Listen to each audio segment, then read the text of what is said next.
ಮುಜ್ರಾದಲ್ಲಿ encroachment ಆಗಿರೋದು ಮಾಹಿತಿ ಇದೆಯಾ? 840 ಎಕರೆ ಚಿಲ್ಲರೆ ಎನ್ಕ್ರೋಚ್ಮೆಂಟ್ ಆಗಿದೆ ಮುಜ್ರೇದಲ್ಲೂ. ಮುಜ್ರೆ ಅಂದ್ರೇನು? ದೇವರ ಆಸ್ತಿ ಅಂತೀವಿ. ವಫ್ ಅಂದ್ರೆ ಏನು ಆಸ್ತಿ? ಅದು ದೇವರಂದ್ರೆ ನಾವು ಅಲ್ಲ ಅಂತ. ವಫ್ ಬೋರ್ಡಲ್ಲಿ ದೇವಸ್ಥಾನ ಬಹಳ ಹಿಂದೆ ಕಟ್ಬಿಟ್ಟಿದ್ದಾರೆ. ಇವಾಗ ತಗೊಳಕ್ ಸಾಧ್ಯನಾ ಸನ್ಮಾನ್ಯ ಅಧ್ಯಕ್ಷೆ? ನಾವು ತಗೊಳ್ಳಲ್ಲ, ಯಾವ ಕಾರಣಕ್ಕೂ ತಗೊಳ್ಳಲ್ಲ. ಲಿಂಗಾಯಿತು ಅದು ಮಸೀದಿ ಕಟ್ಬಿಟ್ಟವ್ರು ಅಂತ ನೀವುಗಳು ಕ್ಲೈಮ್ ಮಾಡ್ತೀರ, ನಾವು ಮಾಡಕ್ ಹೋಗಲ್ಲ. ಫಸ್ಟ್ ಆಗಿ ಹೇಳ್ತಾ ಇದ್ದೀನಿ, ನಾನು ಮಂತ್ರಿಯಾಗಿ ಫಸ್ಟ್ ಆಗಿ ಹೇಳ್ತಾ ಇದ್ದೀನಿ, ಹಂಗೆ ದೇವಸ್ಥಾನ ಏನಾರ ಒಬ್ಬ ಜಾಗದಲ್ಲಿ ಕಟ್ಟಿದ್ರು ನಾವು ಅದಕ್ಕೆ ಮುಟ್ಟಕ್ ಹೋಗಲ್ಲ, ಮುಟ್ಲಿಕ್ಕೆ ಬಿಡಲ್ಲ, ಮುಟ್ಟಕ್ ಹೋಗಲ್ಲ. ನಾವು ಬಿಡಲ್ಲ ರೀ.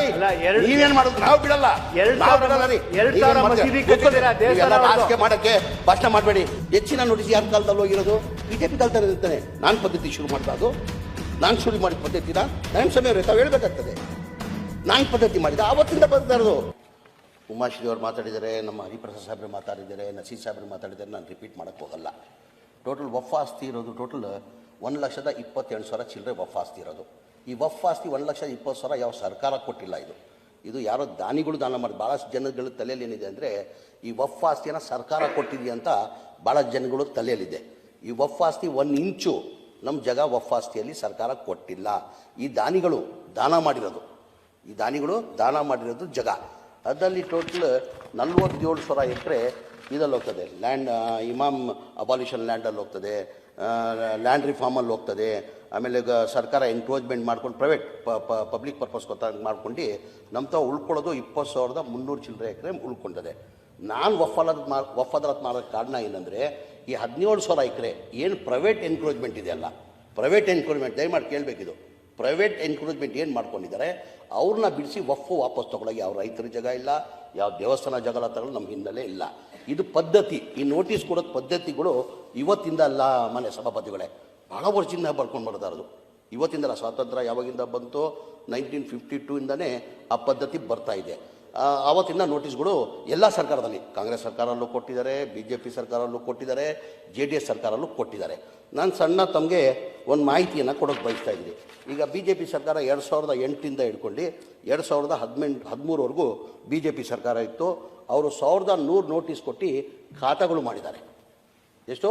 2008ಇಂದ ಹಿಡ್ಕೊಂಡು 2013ವರೆಗೂ ಖಾತಾಗಳು ಮಾಡಿದ್ದಾರೆ.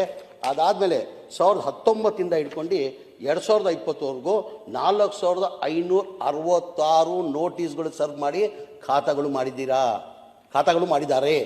ಅದ್ರಲ್ಲಿ ಕಾಂಗ್ರೆಸ್ಸು 2013ಇಂದ ಹಿಡ್ಕೊಂಡು 2018 ನಾನು ಹೇಳ್ತೀನಿ 3,286 ಖಾತಾಗಳು ಮಾಡಿದ್ದಾರೆ ಕಾಂಗ್ರೆಸ್ ಸರ್ಕಾರ. ನಮ್ಮ ಸರ್ಕಾರ ಈ ಮೊನ್ನೆ ಬಂದಾದಮೇಲೆ, ನಾನು ಮಂತ್ರಿ ಆದಮೇಲೆ ವಫ್ ಅದಾಲತ್ ಅಂತ ತಾವೇನು ಹೇಳ್ತೀರಲ್ಲ, ಟೋಟಲ್ ನಮ್ಮ ಸರ್ಕಾರ ಬಂದಾದಮೇಲೆ 24-25ರಲ್ಲಿ 767 ನೋಟಿಸ್ ಸರ್ವ್ ಮಾಡಿರೋದು ನಾವು. ಯಾರು ನೋಟಿಸ್ ಸರ್ವ್ ಮಾಡ್ತೀವಿ? ನಾನು ನೋಟಿಸ್ ಸರ್ವ್ ಮಾಡೋಕ್ಕಾಗಲ್ಲ, ವಕ್ಫ್ ಬೋರ್ಡ್ ನೋಟಿಸ್ ಸರ್ವ್ ಮಾಡೋಕ್ಕಾಗಲ್ಲ. ನೋಟಿಸ್ ಯಾರು ಸರ್ವ್ ಮಾಡ್ತಾರೆ? ಹಿಂದಿನ ಸರ್ಕಾರದಲ್ಲಿ ನೋಟಿಸ್ ಕೊಟ್ಟಿರ್ತಾರೆ ನೋಡಿ. ನಾನು ಹೇಳ್ದೆ ಇಲ್ಲ, BJP ಸರ್ಕಾರದಲ್ಲಿ 5,667 ನೋಟಿಸ್ಗಳು ಕೊಟ್ಟಿದ್ರು. ಕಾಂಗ್ರೆಸ್ ಸರ್ಕಾರದಲ್ಲಿ 3,286 ನೋಟಿಸ್ ಕೊಟ್ಟು ಖಾತಾ ಮಾಡಿ ಅಂತ ಹೇಳಿದ್ರಲ್ಲ, ಅದಕ್ಕೆ ರಿವ್ಯೂ ಮಾಡಿ ವಫ್ ಅದಾಲತ್ ಏನಿಗೆ ಮಾಡಿದೆ ನಾನು. ಇದಕ್ಕಂತ ಮಾಡಿಬಿಟ್ಟು ನಾನೇನು ಮಾಡಿದೆ, ವಫ್ ಅದಾಲತ್ ನಾನು ಮಾಡಿಲ್ಲ, ಇವರು ನಾನು ಮಾಡಿ ವಫ್ ಅದಾಲತ್ ಬರೀ ಖಾತಾ ಮಾಡೋಕ್ಕಿಲ್ಲ, ಎನ್ಕ್ರೋಚ್ಮೆಂಟ್ ತೆಗಿಯೋಕ್ಕಿಲ್ಲ. ಸ್ವಲ್ಪ ನಮ್ಮ ಸಮಸ್ಯೆ ಮುತ್ತಲಿಗಳದ್ದು ಸಮಸ್ಯೆ ಇರ್ತದೆ ಮನೆ ಅಧ್ಯಕ್ಷರೇ. ಆ ಹಿನ್ನೆಲೆಯಲ್ಲಿ ವಫ್ ಅದಾಲತ್ ಮಾಡಿ ಆಮೇಲೆ ನೆಕ್ಸ್ಟ್ ಡೇ DC ಮೀಟಿಂಗ್ ಮಾಡ್ತೀವಿ. ಮೊದಲೇ ಇಲ್ಲಿಂದ ಶುರು ಮಾಡಿದೆ ನಾನು. ಇದು ಶುರು ಆಗಿದೆ ಮೊದಲೇ ಆಗಿ ಬೀದರಿಂದ ಚಾಲನೆ ಕೊಟ್ಟೆ, ಏನೂ ಗೊಂದಲ ಇಲ್ಲ. ಬೀದರಿಂದ ಧಾರವಾಡಲ್ಲಿ ಮಾಡಿದೆ, ಏನೂ ಗೊಂದಲ ಇಲ್ಲ. ಹಾವೇರಿಯಲ್ಲಿ ಮಾಡಿದೆ, ಏನೂ ಗೊಂದಲ ಇಲ್ಲ. ಗದಕಲ್ಲಿ ಮಾಡಿದೆ, ಏನೂ ಗೊಂದಲ ಇಲ್ಲ. ಗುಲ್ಬರ್ಗಲ್ಲಿ ಮಾಡಿದೆ, ಏನೂ ಗೊಂದಲ ಇಲ್ಲ. ಆಮೇಲೆ ಯಾದಗಿರಿಯಲ್ಲಿ ಮಾಡಿದೆ, ಏನೂ ಗೊಂದಲ ಎಲ್ಲಿಂದ ಸೃಷ್ಟಿ ಆಯಿತು? ಬಿಜಾಪುರಿಂದ ಗೊಂದಲ ಸೃಷ್ಟಿ ಮಾಡಿದ್ರು. ಬಿಜಾಪುರಲ್ಲಿ ನಮ್ಮ ವಫ್ ಅದಾಲತ್ ಮಾಡುವಾಗ ಯಾರ್ಯಾರು ಬಂದಿದ್ರು? ವಫ್ ಅದಾಲತ್ ಮಾಡುವಾಗ 3 ಜನ MLAಗಳು ಬಂದಿದ್ರು. ಅಪ್ಪಾಜಿ ಗೌಡ ಬಂದಿದ್ದ, ಅಶೋಕ್ ಅವ್ರು ಬಂದಿದ್ರು, ಪಾಟೀಲ್ ಅವ್ರು ಬಂದಿದ್ರು. ಆಮೇಲೆ ನೆಕ್ಸ್ಟ್ ಡೇ ನಾವು DC ಮೀಟಿಂಗ್ ಮಾಡಿದ್ವಿ. DC ಮೀಟಿಂಗ್ ಮಾಡುವಾಗ ಜಿಲ್ಲಾ ಉಸ್ತುವಾರಿ ಮಂತ್ರಿ ಆಚೆ ಹೋಗಿದ್ರು, ಅಮೆರಿಕ ಫಾರಿನಲ್ಲಿ ಟೂರ್ ಹೋಗಿದ್ರು, ಅವ್ರು ಬರೋಕ್ಕೆ ಸಾಧ್ಯ ಆಗಿಲ್ಲ. ಹಾಗಾಗಿ ನಮ್ಮ ಶಿವಾನಂದ ಪಾಟೀಲ್ ಅವರು, ಹಾವೇರಿ ಜಿಲ್ಲಾ ಉಸ್ತುವಾರಿ ಮಂತ್ರಿ, ಅವರು ಆ ಸಭೆದಲ್ಲಿದ್ದರು. ಅವರು ಸಭೆದಲ್ಲಿದ್ದಿರ್ತಾನೆ. ಅದಕ್ಕೆ ನಾವು DC ಮೀಟಿಂಗ್ ಮಾಡುವಾಗ ನಾವು local MLA, any party, no party, ಯಾರನ್ನ ಪಾರ್ಟಿ ಇರಲಿ, ಲೋಕಲ್ DC ಅಲ್ಲಿ ಮಾಡುವಾಗ ಎಲ್ಲರಿಗೂ ಆಹ್ವಾನ ಕೊಡ್ತೀವಿ ನಾವು. ಆಹ್ವಾನ ಕೊಡುವಾಗ ಮನೆ ಯತ್ನಾಳವ್ರಿಗೂ ಆಹ್ವಾನ ಕೊಟ್ಟಿದ್ದು ನಾವು. ಯತ್ನಾಳವ್ರು ಬರ್ಬೋದಾಗಿತ್ತು. ಹೌದಪ್ಪ, ಅನಾಹುತ ಆಗ್ಬಿಡ್ತಾ ಇದೆ, ಏನೋ ಆಗ್ಬಿಡ್ತಾ ಇದೆ ಇದ್ದಲ್ಲಿ, ಅವತ್ತು ಬರ್ಬೇಕು. ಅದು ರೈತರ ಬಗ್ಗೆ ಕಾಳಜಿ ಇದ್ದು ನಾವು ಅನಾಹುತ ಮಾಡೋಕೆ ಹೊಟ್ಟಿದ್ರೆ ಅಲ್ಲಿ ಮೀಟಿಂಗ್ ಬರಬೇಕಾಗಿತ್ತು, ಅಲ್ಲೇ ಅಡ್ಡಪಡಿಸ್ಬೋದಾಗಿತ್ತು. ಇದೇನೋ ತಪ್ಪು ನಡೀತಾ ಇದೆ, ನೀವು ಮಾಡ್ತಾರ ಸರಿ ಇಲ್ಲ ಅಂತ ಅಡ್ಡಪಡಿಸ್ಬೇಕಾಗಿತ್ತು. ಇದು ಯಾವಾಗ ಮಾಡ್ತಾರೆ? ನಾವು ಡಿ ಸಿಗಳು ಮೀಟಿಂಗ್ ಆಗಿ 3 ದಿನ ಆದಮೇಲೆ ಒಂದು ಪ್ರತಿಭಟನೆ ಮಾಡ್ತಾರೆ. ಏನಂತ? ಈ ರೈತರ ಆಸ್ತಿ ಎಲ್ಲ ವಫ್ಗೆ ಮಾಡುತ್ತವ್ರೆ, ಬಾಸುಗೆ ಮಾಡಿಬಿಟ್ಟವ್ರೆ ಅಂತ. ಯಾವುದೋ ಒಂದು ಗೋಯಿನಹಳ್ಳಿ ಅಂತ ಯಾವುದೋ ಊರು, ಅವರು ಪೇಪರಲ್ಲೆಲ್ಲ ಟಿ ವಿಯಲ್ಲೆಲ್ಲ ಬಂದಿದೆ. 1200 ಎಕರೆ ರೈತರ ಆಸ್ತಿ ವಫ್ಗೆ ಕೊಟ್ಟಿದ್ದಾರೆ. ಮಾನ್ಯ ಡಿ ಸಿ ಅವರು ಹೇಳಿಕೆ ಕೊಟ್ಟರು, ಯಾವುದು ಆ ಥರ 1600 ಎಕರೆ ಯಾವುದು ಇಲ್ಲ, ಇರೋದೇ ವಫ್ ಆಸ್ತಿ ಅಲ್ಲ, 11 ಎಕರೆ ಇರೋದು. ಇದು ಯಾವುದು 1200 ಎಕರೆ ಇಲ್ಲ ಅಂತ, 1200 ಎಕರೆ ಇಲ್ಲ ಅಂತ. ಏನೀಗ ಈಗ ಅದಕ್ಕಿಂತ ಮುಂಚೆ ಏನಿಗೆ ಗೊಂದಲಾಗಿಲ್ಲ. ಅದಾದಮೇಲೆ ನಾನು ಧಾರವಾಡಲ್ಲಿ ಮಾಡಿದೆ. ನಮ್ಮ ಇವರು ಬೆಲ್ಲದವರು ಇದ್ರು ಡಿ ಸಿ ಮೀಟಿಂಗಲ್ಲಿ. ಬೆಲ್ಲದವ್ರ ಕೇಳಿ ಹೆಂಗಾಯ್ತಂತ, ನಾವು ಯಾರಿಗೂ ಡಿ ಸಿ ಅಧಿಕಾರಿಗಳಿಗೆ ಯಾರನ್ನ ಸರ್ಕಾರ ಇರಲಿ, ಯಾರು ಮಂತ್ರಿ ಇದ್ಕೊಂಡು ಸೂಚನೆ ಕೊಡೋಕ್ಕಾಗಲ್ಲ. ನಾಯಕರ ಆಸ್ತಿ ನನ್ನ ಮಾಡಿಬಿಡು, ಪೂಜಾ ಅವರವ್ರ ಆಸ್ತಿ ನನ್ನ ಮಾಡಿಬಿಡು, ತಿಪ್ಪೇಸ್ವಾಮಿ ಅವ್ರನ್ನ ಆಸ್ತಿ ನನ್ನ ಮಾಡಿಬಿಡು, ಇವ್ರದ್ದು ಬೋಸರಾಜ್ ಅವ್ರ ಆಸ್ತಿ ಮಾಡೋಕ್ಕೆ ಸಾಧ್ಯನಾ? ಯಾರ ಆಸ್ತಿ ತೊಗೊಳಕ್ಕೆ ಸಾಧ್ಯನಾ? ಹೇಳಿ, ನೀವು ಹೇಳಿ ಒಂದು ನಿಮಿಷ. ಯಾರ್ದನ್ನ ಆಸ್ತಿ ಯಾರನ್ನ ತೊಗೊಳಕ್ಕೆ ಸಾಧ್ಯನಾ? ಅದಕ್ಕಂತ ಕಾನೂನಿಲ್ವಾ? ಈಗ ನಾನು ಹೇಳ್ದಂಗೆ ನಿಮ್ಮ ಕಾಲದಲ್ಲೇ ನೋಟಿಸ್ಗಳು ಹೋಯ್ತು. ಹೆಚ್ಚಿನ ನೋಟಿಸ್ ಯಾರ ಕಾಲದಲ್ಲಿ ಹೋಗಿರೋದು?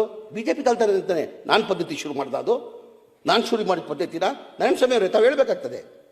ನಾನು ಪದ್ಧತಿ ಮಾಡಿದ ಆವತ್ತಿಂದ ಬರ್ತಾ ಇರೋದು. ಹಿಂದಿನಿಂದ 60-70 ವರ್ಷದಿಂದ ಈ ಪದ್ಧತಿ ಬರ್ಕೊಂಡು ಹೋಗ್ತದೆ. ನಾನು ಉದಾಹರಣೆ ಕೊಟ್ಟಿದ್ದು BJP ಸರ್ಕಾರ 2008 ಇಟ್ಕೊಂಡು 2013ವರೆಗೂ BJP ಸರ್ಕಾರ ಇತ್ತು, 2019 ಹೇಳ್ಕೊಂಡು 23ವರೆಗೂ BJP ಸರ್ಕಾರ ಇತ್ತು. ಅವ್ರ ಅವಧಿಯಲ್ಲಿ ಏನಾಯ್ತು? ಅದಕ್ಕಿಂತ ಮುಂಚೆ ಜನತಾದಳ ಸರ್ಕಾರ ಇತ್ತು, 2-3 ಬಾರಿ ಜನತಾದಳ ಸರ್ಕಾರ ಇತ್ತು. ರಾಮಕೃಷ್ಣ ಅವರು ಮುಖ್ಯಮಂತ್ರಿ ಆಗಿದ್ರು, ಬಸವರಾಜ ಬೊಮ್ಮಾಯಿ ಅವರು ಮುಖ್ಯಮಂತ್ರಿ ಆಗಿದ್ರು, ದೇವೇಗೌಡರು ಮುಖ್ಯಮಂತ್ರಿ ಆಗಿದ್ರು. ಆ ಟೈಮಲ್ಲೆಲ್ಲ ಪದ್ಧತಿ ಅದು. ನನ್ನ ಕಂಪ್ಲೀಟ್ ಆಮೇಲೆ ಹೇಳ್ಕೊಳ್ಳಿ ನೀವು ಪ್ಲೀಸ್, ನಾನು ಬರ್ತೀನಿ, ನಾನು ಒಂದೊಂದಾಗಿ ಹೇಳ್ತೀನಿ. ಆ ಟೈಮಿಂದ ಇದು ಪದ್ಧತಿ ಮಾಡ್ಕೊಂಡು ಬಂದಿದ್ದು. ಆಮೇಲೆ ಯಾವುದನ್ನ ದೇವಸ್ಥಾನ ಈಗ ಉದಾಹರಣೆ ವಫ್ ಬೋರ್ಡಲ್ಲಿ ದೇವಸ್ಥಾನ ಭಾಳ ಹಿಂದೆ ಕಟ್ಬಿಟ್ಟಿದ್ದಾರೆ. ಈಗ ತಗೊಳಕ್ಕೆ ಸಾಧ್ಯನಾ ಸನ್ಮಾನ್ಯ ಅಧ್ಯಕ್ಷರೇ? ನಾವು ತಗೊಳ್ಳಲ್ಲ, ಯಾವ ಕಾರಣಕ್ಕೂ ತಗೊಳ್ಳಲ್ಲ. ನಿಮ್ಮಂಗೆ ನಾವಿಲ್ಲ. ಎಲ್ಲೋ ಮಸೀದಿ ಯಾವುದೋ ಹಿಂದಿದ್ದು 200 ವರ್ಷದಲ್ಲಿ ಅದು ಹಿಂದೂರು ಶಿವಲಿಂಗ ಇತ್ತು, ಅದು ಮಸೀದಿ ಕಟ್ಬಿಟ್ಟವ್ರು ಅಂತ ನೀವುಗಳು ಕ್ಲೈಮ್ ಮಾಡ್ತೀರ. ನಾವು ಮಾಡಕ್ ಹೋಗಲ್ಲ. ಫಸ್ಟ್ ಆಗಿ ಹೇಳ್ತಾ ಇದ್ದೀನಿ, ನಾನು ಮಂತ್ರಿಯಾಗಿ ಫಸ್ಟ್ ಆಗಿ ಹೇಳ್ತಾ ಇದ್ದೀನಿ. ಹಂಗೆ ದೇವಸ್ಥಾನ ಏನಾರ ಒಬ್ಬ ಜಾಗದಲ್ಲಿ ಕಟ್ಟಿದ್ರು ನಾವು ಅದಕ್ಕೆ ಮುಟ್ಟಕ್ ಹೋಗಲ್ಲ, ಮುಟ್ಟಕ್ ಹೋಗಲ್ಲ. ನಾವು ಬಿಡಲ್ಲ ರೀ. ನೀವೇನ್ ಮಾಡೋದು? ನಾವು ಬಿಡಲ್ಲ ರೀ. ಆಸ್ಕೆ ಮಾಡಕ್ಕೆ ಭಾಷಣ ಮಾಡಬೇಡಿ, ಹಾಟ್ ಮಾಡ್ರಿ. ಏನಾರು ಮಾಡಂಗಿದ್ರೆ 2000 ನಾವು ಯಾವುದು ಆ ತರ ಮುಟ್ಟಕ್ ಹೋಗಲ್ಲ. ಇನ್ನೊಂದು ಏನ್ ಮಾಡ್ತಾರೆ, ರೈತರ ಜಾಗ ತಗೊಂಡ್ಬಿಡ್ತವ್ರೆ, ರೈತರ ಜಾಗ ಕಬ್ಜಾ ಮಾಡ್ಬಿಡ್ತವ್ರೆ. ರೈತರು ಅನ್ನ ಕೊಡ್ತಾರೆ, ಅನ್ನದಾತರು ಅವ್ರು ತೊಂದರೆ ಕೊಡೋದು ನಾವ ಕಾಂಗ್ರೆಸ್ ಪಕ್ಷನ? ಯಾವ ಕಾರಣಕ್ಕೂ ಇಲ್ಲ. ನಾವು ಲೀಗಲ್ ಕೊಡಿ. ನೀವು ಹೇಳ್ತಾ ಇದ್ದೀರಾ 21,000 ಅಂತ ಮನೆ ಅಧ್ಯಕ್ಷರಿಗೆ ಪತ್ರ ಬರೆದಿದ್ದಾರೆ. ತಾವು 21,000 ಎಕರೆ ವಕ್ಫ್ ಬೋರ್ಡ್ ಅವ್ರು ತಗೊಂಡಿದ್ದಾರಂತ. ಅದೇ ಸ್ವಾಮಿ ದಾಖಲೆ ಕೊಡಿ ಸ್ವಾಮಿ. ನಾನಿದ್ದೀನಿಲ್ಲ ಮಂತ್ರಿ, ನಾನು ಇಲ್ಲದಿನಿಲ್ಲ. ಒಂದು ಉದಾಹರಣೆ ತೋರಿಸಿ ನನಗೆ, ಯಾವುದನ್ನ ರೈತರ ಜಾಗ ತಗೊಂಡಿರೋದು ಒಂದು ಉದಾಹರಣೆ ದಾಖಲೆ ಸಮೇತ ಕೊಡಿ. ಇಂಥವ್ರು ಇತ್ತು, ಇಂಥವ್ರಾಯಿತು. ಆಮೇಲೆ ಇವ್ರು ಹೇಳಿದ್ರು, ಪೂಜಾ ಅವರವರು ಭಾಳ ಚೆನ್ನಾಗಿ ಮಾತು ಹೇಳಿದ್ರು. ಯಾವುದೋ 809 ಯಾವ ಗ್ರಾಮದಲ್ಲಿ ಯಾವುದೋ ಗ್ರಾಮದಲ್ಲಿ 828 ಎಕರೆನೋ ವಫ್ ಅಂತ ಎಲ್ಲೋ ಬರ್ತಾ ಇದೆ ಅಂತ. ಆಯಿತು, ವಫ್ ಅಂತ ಬರ್ತಾ ಇದೆ ಅಂತ. ಯಾವಾಗ ಆಗಿದ್ದು? ನನ್ನ ಕಾಲದಲ್ಲಿ ಆಯ್ತಾ? ಮತ್ತೆ ನೋಡ್ಕೊಳ್ಳಿ, ಚೆಕ್ ಮಾಡಿ. ಅದು ಒಂದು ನಿಮಿಷ ಪೂಜಾರ್ ಸರ್ ಒಂದು ನಿಮಿಷ ಚೆಕ್ ಮಾಡ್ಕೊಳ್ಬೇಕು. ಹೇಳಿಲ್ಲ, ಈಗ ನಮ್ಮ ಅವಧಿಯಲ್ಲಿ ನಾನು ವಫಾದರ್ ಆತದ ಮೇಲೆ ಆಯ್ತಾ? ಹಿಂದೆಯಿಂದ ಮಾಡ್ಕೊಂಡು ಬರ್ತಾರೆ ಸಭೆ. ನಾನು ಹೇಳಿಲ್ವಾ? 1,28,000 ಚಿಲ್ಲರೆ ಜಾಗ ವಫ್ ಆಸ್ತಿ ದಾನಿಗಳು ದಾನ ಮಾಡಿರೋದು, ಅದಲ್ಲಿ ಉಳ್ಕೊಂಡಿರೋದೆ 20,000 ಎಕರೆ. ನಾನಿದು ವಫ್ ಅದಾಲತ್ ಮಾಡಿಬಿಟ್ಟು ಈ ಪ್ರೈವೇಟ್ ಎನ್ಕ್ರೋಚ್ಮೆಂಟ್ ಯಾರಿದಾರಲ್ಲ ಅವ್ರನ್ನ ತೆಗಿಯಕ್ಕೆ ಹೊರಟಿದ್ದು ನಾನು. ಯಾವ ರೈತರ ತೊಂದರೆ ಕೊಡೋಕ್ಕಿಲ್ಲ, ಯಾವ ದೇವಸ್ಥಾನನೂ ಮುಟ್ಟಂಗಿಲ್ಲ. ನಾವು ದಯಮಾಡಿ ನೀವು ಅರ್ಥ ಮಾಡ್ಕೊಳ್ಬೇಕು. ಅದ್ರ ಜೊತೆ ತಿಪ್ಪೇಸ್ವಾಮಿಯವರು ಭಾಳ ಇನ್ನೊಂದು ಚೆನ್ನಾಗಿ ಒಳ್ಳೆ ಮಾತನಾಡಿದ್ರು. ಕಾಂಪ್ಲೆಕ್ಸ್ಗಳು ಕಟ್ಬಿಟ್ಟವ್ರೆ. ಅದೇ ಇದು ವಫ್ ಆಸ್ತಿ ಎನ್ಕ್ರೋಚ್ಮೆಂಟ್ ಇದೆಯಲ್ಲ, 17,000 ಎಕರೆ ಏನು ವಫ್ ಪ್ರಾಪರ್ಟಿ ಎನ್ಕ್ರೋಚ್ಮೆಂಟ್ ಇದೆ ಅಂತ ಹೇಳ್ದಲ್ಲ, ಅದಲ್ಲಿರೋದು ವಫ್ ಫೋರ್ಸ್ ಮುಸ್ಲಿಮೇ 95%. ಅಧ್ಯಕ್ಷರೇ 95% ಇರೋದು ಎನ್ಕ್ರೋಚ್ಮೆಂಟ್ ಇರೋದು ಮುಸಲ್ಮಾನ್ದೇ. ವಫ್ ಬೋರ್ಡ್ ವರ್ಸ್ ಮುಸ್ಲಿಂ ಎಲ್ಲೋ ಒಂದು 5% ಇಲ್ಲ ಅಂತೀನಿ ನಾನು. 5% ಇಲ್ಲ, ಬಹಳ ಸಣ್ಣ ಇದಲ್ಲಿದೆ. ಡಿಸ್ಪ್ಯೂಟ್ ಇರೋದು ವಫ್ ವರ್ಸ್ ಮುಸಲ್ಮಾನ್. ಕಟ್ಬಿಟ್ಟವ್ರೆ. ಈಗ ಆಸ್ತಿ ದಾನಿಗಳು ಏನು ದಾನ ಮಾಡ್ತಾರೆ? ಅವ್ರ ಮಕ್ಕಳು ಇಲ್ವಾ? ಅವ್ರ ಹೆಂಡತಿ ಮಕ್ಕಳು ಇಲ್ವಾ? ಅವ್ರ ಕಡೆ ಸಂಬಂಧ ರಿಲೇಷನ್ಗಳು ಇಲ್ವಾ? ಅದು ಬಿಟ್ಟು ಏನಿಗೆ ದಾನ ಮಾಡ್ತಾರೆ? ಸಮಾಜಕ್ಕೆ ಒಳ್ಳೇದಾಗಲಿ ಅಂತ ದಾನ ಮಾಡಿದರು. ಅವ್ರ ಕುಟುಂಬದಲ್ಲಿ ಯಾರು ದಾನ ಕೊಡ್ಕೊಂಡು ಬರ್ತಾರೆ. ಅವ್ರ ಹೆಂಡತಿ ಕಡೆಯವ್ರು ಇರ್ತಾರೆ, ತಂದೆಯವ್ರ ಕಡೆಯವ್ರು ಇರ್ತಾರೆ, ತಾಯಿ ಕಡೆಯವ್ರು ಇರ್ತಾರೆ. ಅದು ಬಿಟ್ಟು ಏನಕ್ಕೆ ದಾನ ಮಾಡ್ತಾರೆ? ಸಮಾಜಕ್ಕೆ ಒಳ್ಳೇದಾಗಲಿ ಅಂತ ಮಾಡಿದ್ರೆ. ಈಗ ಮುಜರಾಯದಲ್ಲಿ ಎಷ್ಟು ಎಕರೆ ಇದೆ? 36 ಎನ್ಕ್ರೋಚ್ಮೆಂಟ್ ಎಷ್ಟಾಗಿದೆ ಮಾಹಿತಿ ಇದೆಯಾ ತಮ್ಮ ಯಾರಿಗನ?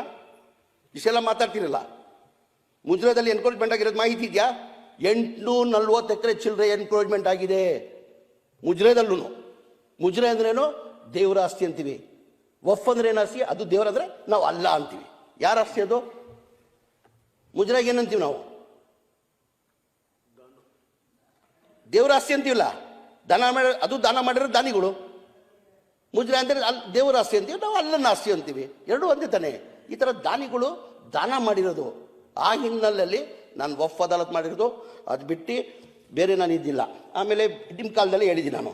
ಅದಾದಮೇಲೆ ಸನ್ಮಾನ್ಯ ಅಧ್ಯಕ್ಷರೇ, ಆಯ್ತಪ್ಪ ಇಷ್ಟೆಲ್ಲ ಮಾತಾಡ್ತಾರಲ್ಲ ಇವರು. ನೋಟಿಸ್ಗಳು 4/1/2010 ಇವ್ರು ಹೇಳಿ ಉಮಾಶ್ರೀ ಹೇಳಿದ್ರೆ ರಿಪೀಟ್ ಮಾಡೋಕ್ಕೆ ಹೋಗಲ್ಲ. ಏನಂತ ತಿರ್ಗಾ ನಾನು ರಿಪೀಟ್ ಮಾಡೋಕ್ಕೆ ಹೋಗಲ್ಲ. ಅದು ಅದಾದಮೇಲೆ ಟೋಟಲ್ 8 ನೋಟಿಸ್ BJP ಸರ್ಕಾರದಲ್ಲಿ. BJP ಅವಧಿಯಲ್ಲಿ 4 ವರ್ಷದಲ್ಲಿ 6 ನೋಟಿಸ್ಗಳು ಕೊಡ್ತಾರೆ. ಏನೇನು? ಅದು ಒಂದು 2010 ಉಮಾಶ್ರೀ ಅವರು ಹೇಳೋ ಅದ್ರ ಬಗ್ಗೆ ಹೇಳಲ್ಲ. 29/5/2010 ಸರ್ಕಾರದಿಂದ ಆದೇಶ ಕಾಪಿ ಇದೆ. ನಾನು ಬಾಯಿ ಮಾತು ಹೇಳ್ತಾರೆ, ಬರ್ಕೊಂಡು ಹೇಳ್ತಾ ಇಲ್ಲ. ಇದು ಕೊಡ್ತೀನಿ ಎಲ್ಲ. ರಿಪ್ಲೈ ಮಾಡುವಾಗ ಮನೆ ಕೃಷ್ಣಬೇಡಗಳು ರಿಪ್ಲೈ ಮಾಡ್ತಾರೆ, ಎಲ್ಲರಿಗೂ ಒಂದು ಕಾಪಿನೂ ಕೊಡ್ತೀನಿ ನಾನು. ಬರೀ ಬಾಯಿ ಮಾತು ಹೇಳ್ತಲ್ಲ ನಾನು, ದಾಖಲೆ ಸಮೇತ ಹೇಳ್ತಾ ಇರೋದು. ದಾಖಲೆ ಸಮೇತ ನೋಡಿ, ಆದೇಶ ಕಾಪಿ ಇದೆ. 29/5/2010 ಸರ್ಕಾರದಿಂದ ಆದೇಶ ಮಾಡ್ತಾರೆ. ಏನಂತ? Direction issue to the chief secretaries, direction to the all DCs, SP, AC, take step for removal encroachment of ವಫ್ ಪ್ರಾಪರ್ಟಿ ಆ್ಯಂಡ್ ಮೇಕ್ ಖಾತಾ. ಏನು ಹೇಳ್ತೀರಿ ಸ್ವಾಮಿ? ನಾವೇನು ಮಾಡಿರೋದು? ನಾವು ಅದೇ ಹೇಳ್ರಿ ಸ್ವಾಮಿ, ಹೇಳ್ರಿ. ಆಯ್ತು, ಹೇಳ್ರಿ. ಯಾರು ಮಾಡಿರೋದು? ಸರ್ಕಾರ ಆದೇಶ ಯಾರು ಮಾಡಿರೋದು? ಆಯ್ತು. ಅದಾದ್ಮೇಲೆ ತಿರ್ಗಾ 2/4/2011 ಇನ್ನೊಂದು ಸರ್ಕಾರದಿಂದ ಆದೇಶ ಹೊರಡ್ತಾರೆ. Notice issue by regional commissioner Gulbarga division, direction to Gulbarga DC to tahsildar, ಎಲ್ಲ ವಫ್ ಪ್ರಾಪರ್ಟೀಸ್ ಪ್ರೊಟೆಕ್ಷನ್ ಕೊಡಬೇಕು, ಖಾತಾಗಳು ಮಾಡಬೇಕಂತ ಆದೇಶ ಮಾಡ್ತಾರೆ. ಪದ್ಧತಿ ನಾನು ಹೇಳ್ತಾ ಇರೋದು. ಕೂತ್ಕೊಳ್ಳಪ್ಪ, ನೀವು ಮಾತಾಡುವಾಗ ಮಾತಾಡಿ.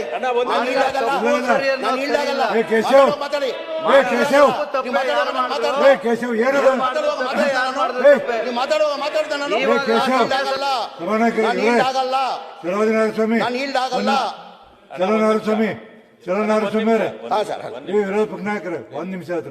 ಕೇಶವ್ ವಾರ್ನಿಂಗ್ ಕೊಡ್ತೀನಿ ಅನ್ನೋ ಆಗಲೇ ಅದ್ರ ಮತ್ತೆ ಬೇರೆ ಆಗ್ತದೆ ಪರಿಸ್ಥಿತಿ. ಹುಡುಗಾಟಿಗೆ ಮಾಡ್ತೇನೆ. ಎದಕ್ಕೆ ಮಾತಾಡಿ? ಕೇಳಿ ಮಾತಾಡಿ.